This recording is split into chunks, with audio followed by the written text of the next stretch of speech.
Charmed Life Therapy, powerfully and subconsciously changing your life. Hi, it's Anne-Marie from Charmed Life Therapy. Happy Sunday. It's very windy here today out in Caithness, but that's often nothing unusual. It's often very windy here in Caithness. It's a season all of its own, basically year round. But yeah, just a little weekend catch up really, because a lot has been happening and yet almost nothing has been happening in a way in the Ends With Us lawsuit. There's been lots of things hitting the docket in terms of sealing and unsealing requests and things like that, but there's not really much new information coming to light. I guess Blake's perspective is still that she's waiting on information due to discovery and things, like certain messages she has from one camp are reflected in what another's produced. So that's kind of ongoing. But kind of what we see still is that there's the lack of this smoking gun. There's plenty of things PR are saying, and most of it is just normal, polite chit chat. Occasionally there's something a little bit spicier or a little bit more questionable, you might say, but there's no smoking gun as such. And then kind of you have the whole Rebel Wilson thing now as well. And I'm like, oh my God, I don't really want to know about another lawsuit. But I tell you, there's some things that are quite interesting about it. I've kind of been aware of it a little bit, this lawsuit. I didn't realise it started, the whole thing, the Rebel Wilson issue over this business of her directorial debut, The Deb. Which she is kind of minor player in. I think she's a beautician or something. She's not the lead actress, she's the director. So there's been all this trouble going on, and it seems to have more or less started on a very similar timeline to It Ends With Us, which kind of plays into my theory of this being a universal issue. It's almost like, well, this one doesn't seem to be getting enough attention. We best resort to the Blake issue. Like the universe was up there tag teaming it to see which approach would work and would they ever dovetail. It almost feels a bit like that. But there's like some interesting crossovers, I guess, isn't there? Because Brian Friedman is representing Rebel Wilson, and the producers of the film are being represented by Camille Vasquez, who obviously previously represented Johnny Depp, whose crisis PR person allegedly was Melissa Nathan.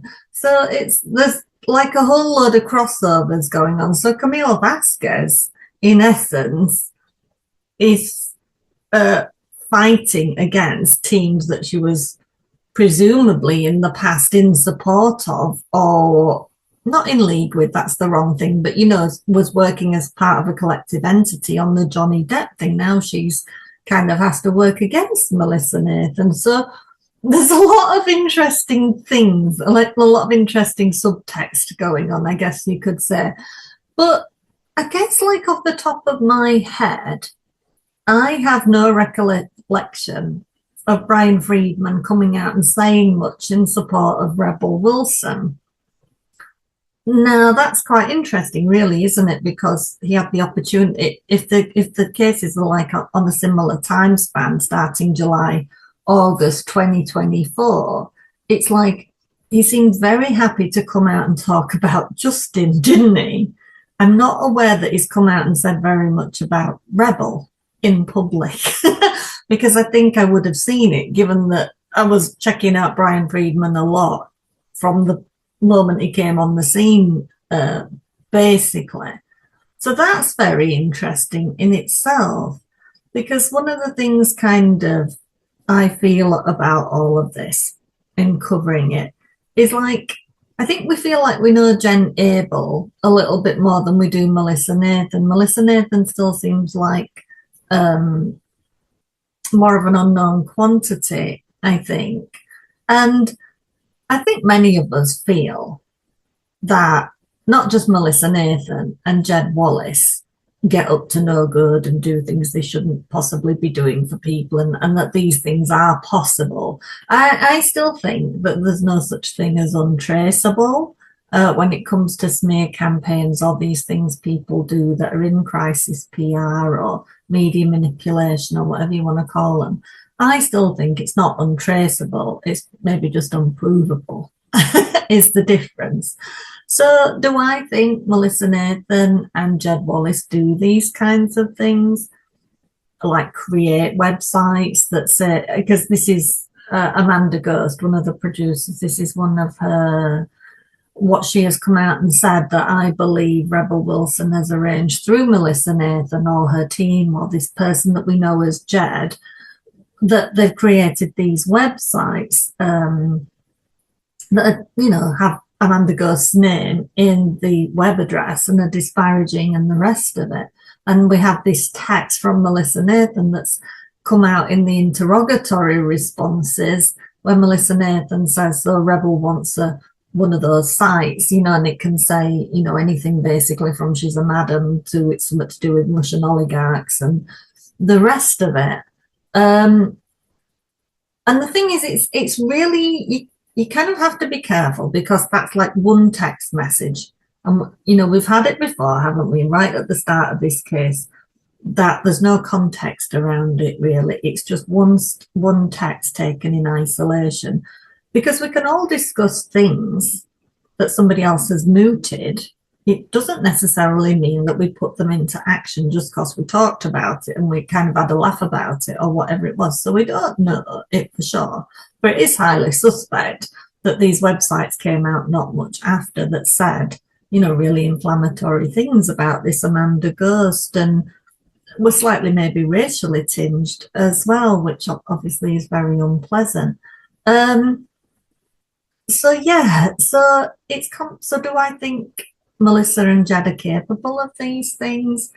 I guess so. I guess you'd have to be honest and say we know these things are going on, and it's not just Melissa and Jed. It's everybody that's in this universe, you know, that are at that kind of level. They're all utilizing these things to get their own point across, to get their own argument across. But whenever I see that moving in the background, I start worrying.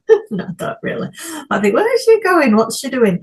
But I think what it highlights to me, because all we're seeing so far is we're getting like a little glimpses of PR thought about doing this, PR thought about doing that. Somebody else said, I'll have a bit of that as well. You can use that tactic on me if you like. When it comes to Rebel Wilson. But what we see from Justin and Jamie specifically, I would say, is this idea of I don't want this doing to her, I don't want that doing to her, I don't want bots commenting on my whatever, you know what I mean?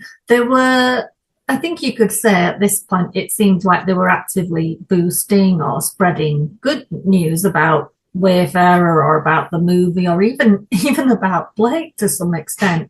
They were wanting to boost up the positive, but they were actively saying we don't want to hurt her. I think that's what comes through the evidence that we've seen so far, that PR may be a bit questionable, and that is the nature of the beast. It's literally what they're paid to do for a living. But I think what we see in this case so far, what I'm calling our case, as opposed to Rebel's case, is that Jamie and Justin seem to be pretty good guys, seem to be pretty solid. They're trapped in this position.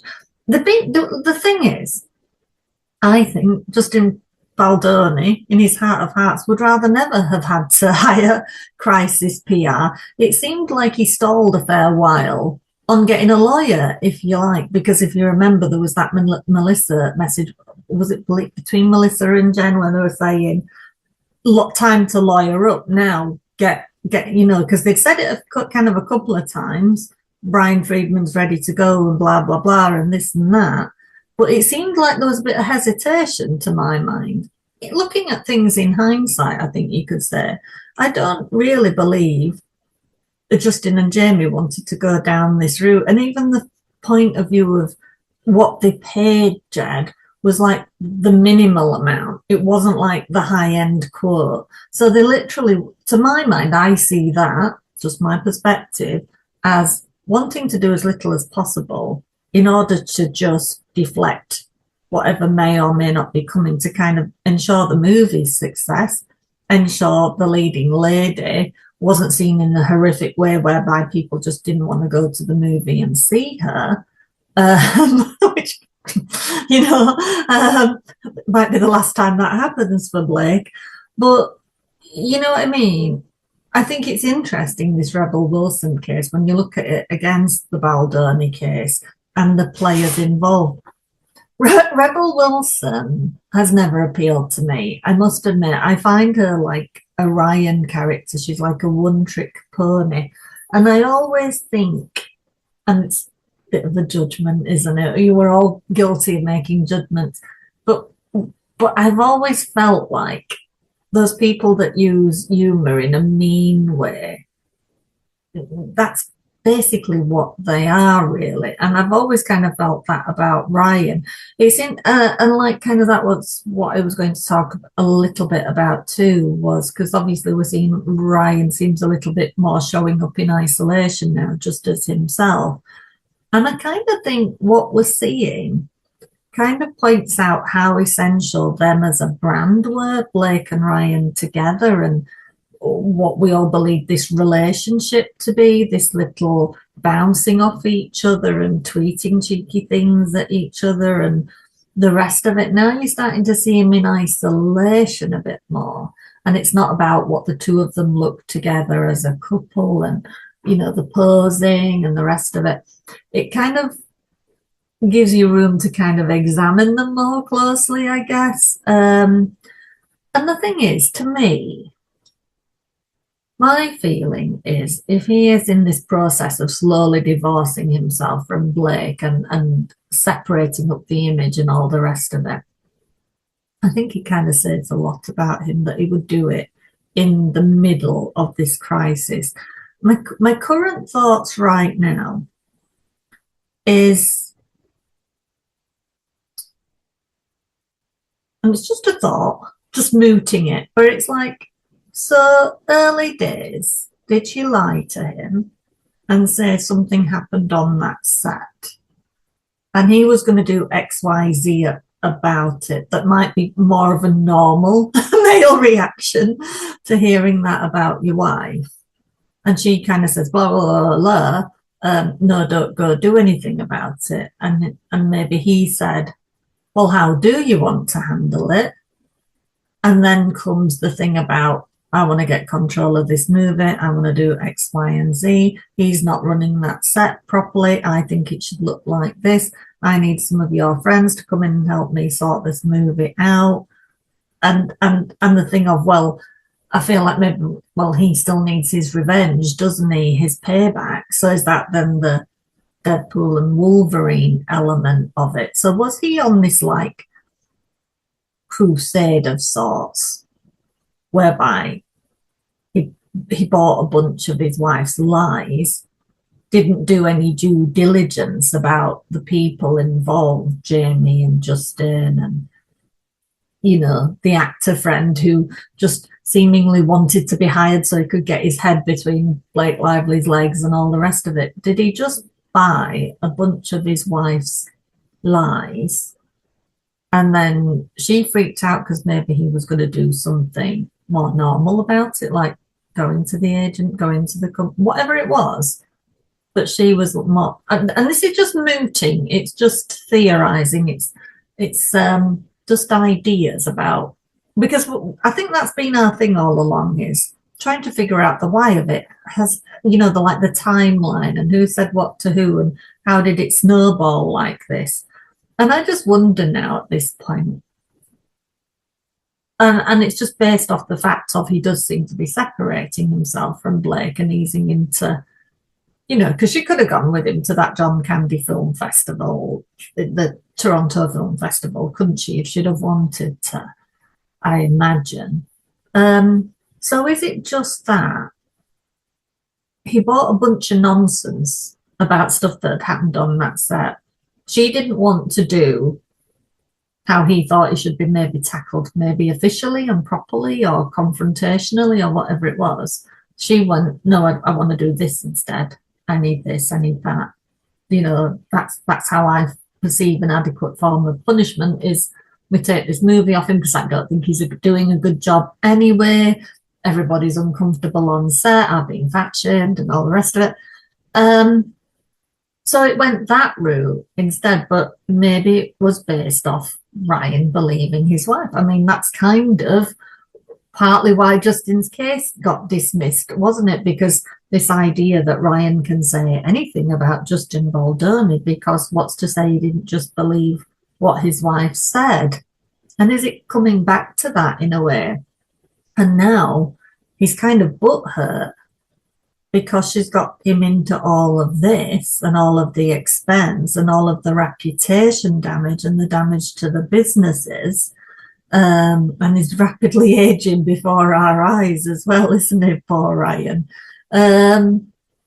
Is that it, really? And is that why he is quite happy to be not showing up and posting about her for her birthday, instead choosing to post about Wrexham? Is that why he's going to start going to events on his own and things like that? Because actually he's actually fuming mad at this point that he got sucked in by a set of lies, that he's taken all these actions based off his own ego, really, and a sense of revenge and the rest of it, but fed by the fact actually he believed his wife, and his wife dropped him in it.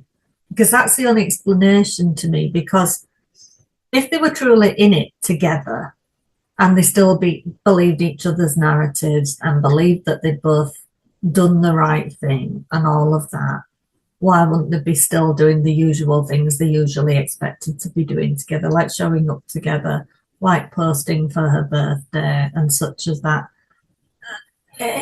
Because kind of it's always bothered me, and I know, like, when the people are in these lawsuits, they'll be advised, don't say this, don't comment here, don't do that. But it's like, I think any self-respecting man who truly thought that had happened to his wife, that she'd been abused or harassed in that manner, there would be a statement somewhere in some way, even if it was just to say, I believe my wife, I back my wife, I'll support my wife throughout this because I believe what my wife is saying, or you know what I mean, or words to that effect. You could do something like that without saying anything about the opposite party in terms of being insulting or accusing or anything like that. And there's been nothing. And that, in my eyes, just makes Ryan seem pretty unmanly, really, is my feeling. But yeah, it's very uncomfortable for me to watch at this point. I mean, I saw him show up to this film festival and the rest of it, and his little velvet outfit and his Canada t-shirt and the rest of it, the carefully curated image, isn't it, really, of the Canada boy made good and all of that.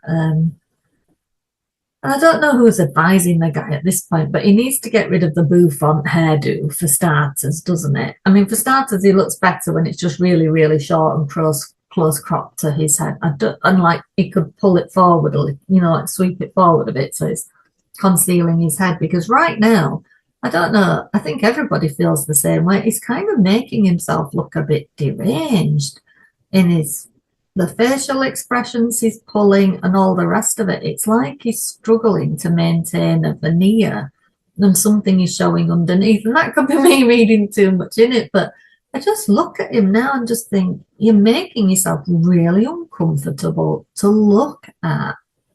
And yeah, I'm not one, I try not to be one for pulling apart every one of somebody's actions, because none of us should be doing that, really, going into the nitty-gritty detail of everything somebody says or does or whatever. But it's interesting the way that he spoke to the child reporter on the red carpet. So the little boy had one question he could ask, and the little boy starts off by saying, oh, hi, Ryan, nice to meet you. And Ryan goes, nice to meet you too. Can we get to the question? And kind of looks to the adult and grins or whatever, as if to say, oh yeah, I'm funny, aren't I? And it's like, I kind of groan because again, he's doing that maniacal look that kind of reassures nobody. But what that tells me, which is quite alarming as somebody who's got 4 children, Ryan, I mean, is that he doesn't really know how to talk to children. Or how to, like, because that little boy, what a big, I don't know how old he was, but, Ryan's obviously leaning way down, so he's a small boy. And did he start by calling him little man or something like that? And it's just like so cringy. And it came out, didn't it? Something to do with Bill Murray, that Ryan had been chasing Bill Murray for quite some time to take part in this documentary, and must have been leaving him a voicemail or something, or a video. I don't know where it was. But anyways, his little boy toddled into the room and Ryan kind of said something along the lines, I'll try turning down he got his little boy to say, do the movie, Bill, or whatever it was.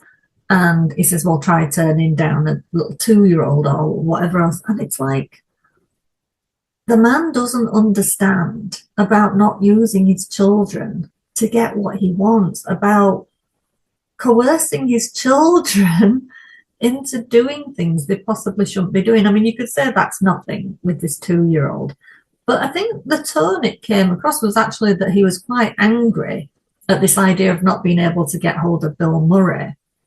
And in his aggression, it's like, I'll have my 2-year-old child do it, and you try turning that down. But it's like using the child as currency, isn't it? Which is kind of what we kind of all felt about how Inez got used on Deadpool and Wolverine. It's like the shock value of having a child say those words was more valuable than that child's security and her feelings about what she was asked to do. It's like that doesn't matter. And what I got kind of from watching Ryan with that little boy and Ryan's facial expressions, which are quite scary. They're really unsettling, I find them. And I think this is the thing. I recently had a client and I learned something from everybody I work with. It's really, really interesting. It's a good job to do for sparking, things in your head, because I can only tell you, like, obviously a little bit about it, but one of my clients' things was dad was a little bit problematic, couldn't be relied on, substance problem of one kind. And the problem was mum didn't have that same issue except from time to time. And when she did it, mum felt very unreliable and unsafe, and she would do things like pull faces. Now, to this little girl, my client, it was really, really scary to see her mum doing unpredictable type things that seemed stupid and irresponsible and off the wall, even to a little girl. And sometimes this mother would hide in the house from her, and obviously this little kid would wander through the house and mum would jump out and scare them. And other things she would do would be things like pull faces at her, but do it beyond the point of the little girl saying, stop, don't like it, whatever it was, going above and beyond because it was funny to mum. And I think parents can occasionally be guilty of doing these things, that they kind of get lost in it's amusing to see the child's reaction to something, but they're not seeing it from the child's point of view, because when you're very little and you're kind of more like in that tribal state, the survival state. And it's like, because when adults or Ryan Reynolds or whoever pull really manic faces, everything in you is looking for all the little cues. You are responding without you really even wanting to, on a subconscious level, to what that face looks like to you. And does it seem like a face that is a threat to your survival? And especially if somebody won't stop doing it after you've asked them not to do it. To a child, that's really, really scary, because it's like, this is the person that I am reliant on for my survival. And they are looking at me in a way that everything in my body tells me is threatening to my life. And I need to be able to rely on these people for my safety. And I need to be able to rely on these people that when I say stop, I'm not comfortable with that, it doesn't feel good, that they stop doing what they're doing. And I feel like this thing with Ryan is, if he doesn't see that some of the things he does and this humor, I mean, he's already said things like he's watched horror movies with his children and things like that, as if that's funny or amusing or whatever. But it's like wholly inappropriate. And it's like in that house, if this is the status quo, that he's going around saying off the wall things and pulling weird faces and making his children feel uncomfortable, it's an absolute nightmare for those kids. You know, there will be no security, because if Blake is backing him up in this idea of that's funny and boob cakes are funny, because what else could he want at 1 year old, her son, you know, other than a cake that is. I think the more we hear, and obviously it's just personal interpretation, that's what we're all doing.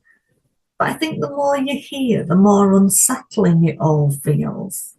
You know, Ryan could have taken that opportunity on that carpet, no matter how much time or lack of time he had available, to make that child's day and give him a decent answer. And the whole way he tackled it, I mean, the kid's question was something like, why do they put so much Chipotle mayo on the Tim Hortons breakfast that is being produced in Ryan's name, isn't it? It's part of the marketing ploy.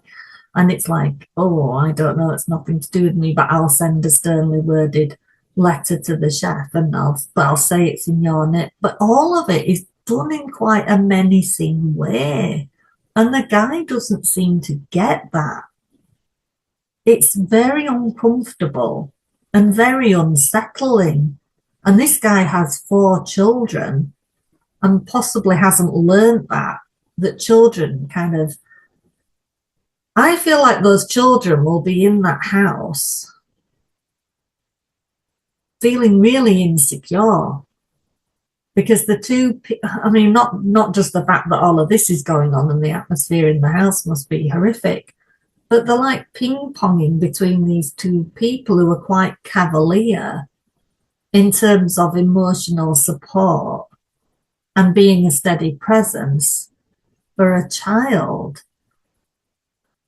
Blake's kind of got that superficial thing going on, and he like doesn't see pain and discomfort or making sure somebody's physically comfortable in what they're doing. That's kind of what I picked up from that little thing. And I kind of question myself, because I think, are you just looking for problems here? But I think I wouldn't have considered it as much had I not had that client recently. And just, I can think of instances in my own childhood or maybe with my families or whatever, when you've got like an adult and a child and things. And it's a very visceral thing, fear, to a child when it involves, like I say, the people who are responsible for keeping you alive and on this planet, because it tends to make you feel, if I can't rely on the people who biologically are supposed to care about my physical comfort and safety, then who the F else am I going to be able to rely on in life? So being like this safe harbor for your children is very, very important. And any interactions you have as an adult going out into the world with other people's children are very, very important, because you're influencing how that child's worldview is formed. You know, so anytime you can big up and support a child and make a child feel seen and heard and a little bit special is very, very important. And Ryan took that 5 minutes he had with that child and just served to make not only the child feel uncomfortable, but everybody else around at the same time, I think. And like I say, we can all get a bit jumping on this bandwagon of just looking for an opportunity to criticize somebody.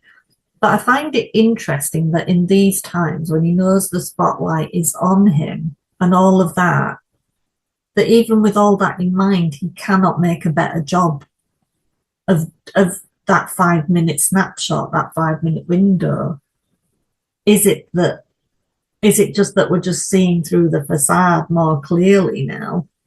Is it the fact there's not like, it's not like this, like when you think back to a few years ago when it was the Met Gala and she had the colour changing dress and the rest of it, and he was looking at her adoringly from the top of the stairs while she was, being unfurled on the staircase and a little crown on the rest of it. And we're all soaking it up, aren't we? Like, the amount of times I watched snapshots of that dress in various content because it was so fascinating to watch as it happened, and she clearly looked so beautiful and all the rest of it, and the whole thing comes across, doesn't it, as this perfect relationship and all of that. And even though I've never been a big Ryan Reynolds fan, you did buy it as a twosome, as something to look up to or wish you had a little of, or the rest of it. And now I think you're just seeing something completely different, aren't you? And especially when you see them in isolation. Now,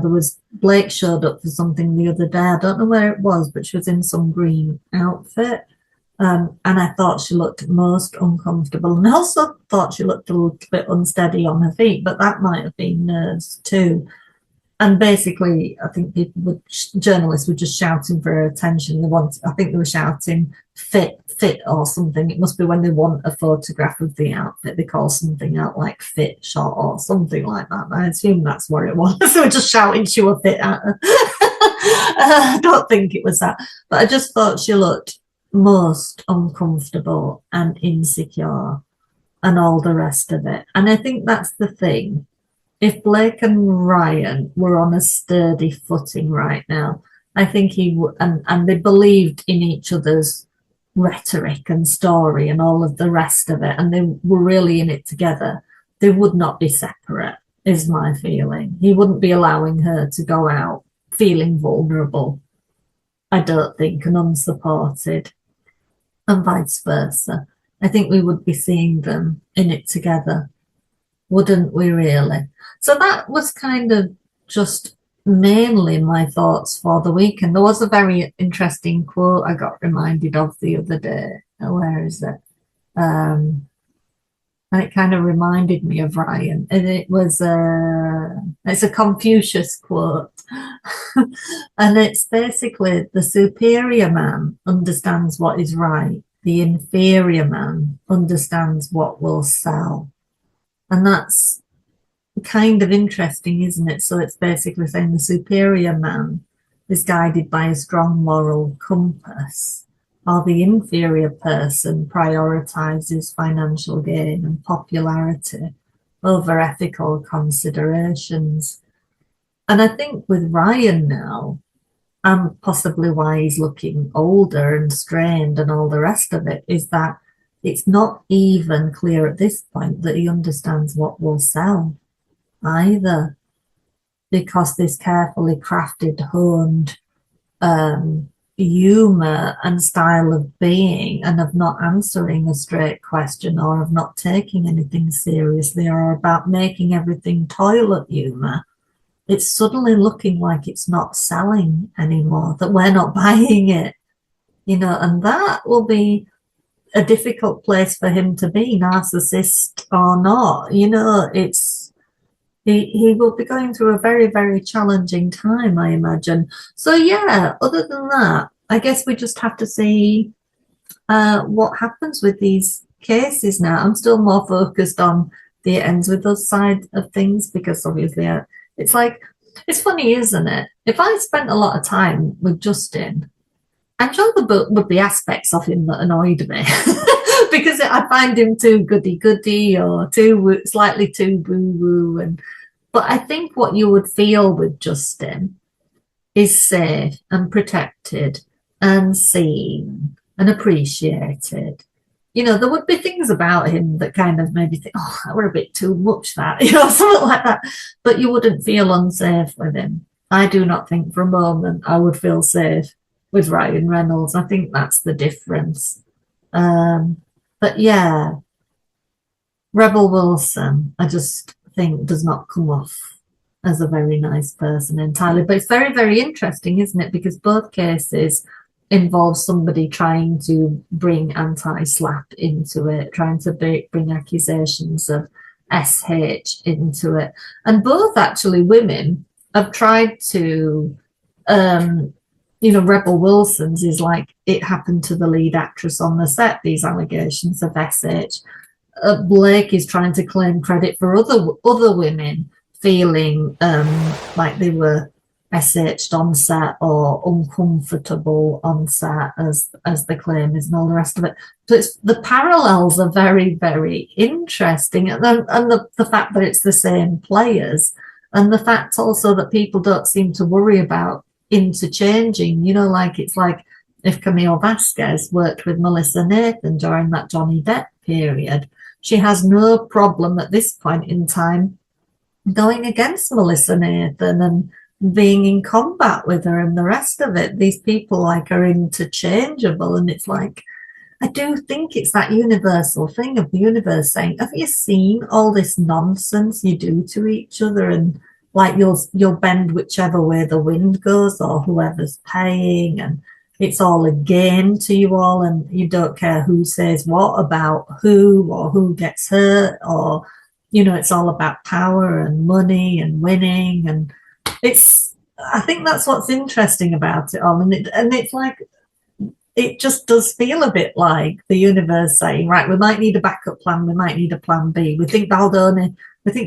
is probably like our main thing, but we might need a bit of like a B-list plan. So we might need Rebel Wilson, and we'll tie him in that, and we'll just make sure they get involved too, because they need a heads up. And it just feels like that to me a bit.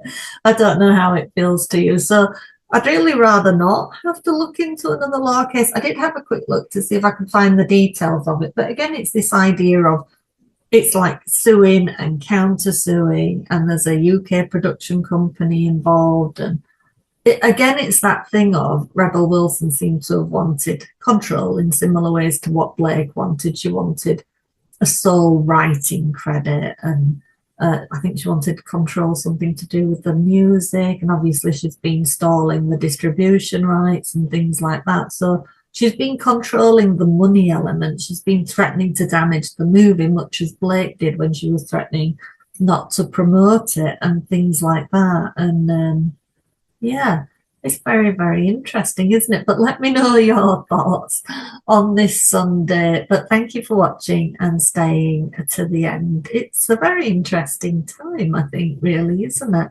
But yeah, thank you for watching. Please do consider subscribing if you haven't already. And if you can figure out how to hype the video on your device, please do that. I think you just, over where it's the comments are, you just swipe left, and I think it offers you the opportunity to hype it, is what I understand in my limited techie knowledge. But yeah, thank you very much for watching, and I will see you again soon.